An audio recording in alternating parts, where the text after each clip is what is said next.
In the Fox 2 Fastlane, the cost to repair your car continues to climb, and some experts are pointing to, you guessed it, tariffs. Getting parts made from outside the borders costs more, and that's not the only thing contributing to the bigger price tag these days on repairs. Auto experts blame a combination of new technology and people holding onto their cars longer. There's more sensors, more backup cameras. All of that means more expensive upkeep.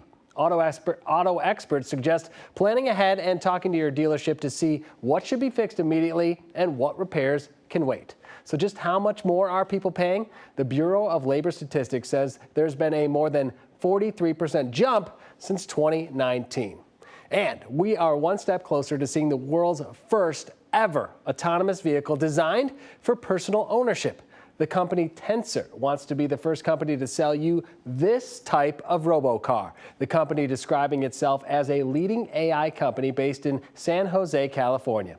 Now, according to a trademark application, the company is affixed with AutoX, which is an autonomous vehicle developer with operations in the U.S. and in China. The car comes with an array of high-tech sensors. The cost? Around $200,000. The company claims the cars will launch in 2026. And car shoppers will soon have more options to buy a new ride. Where?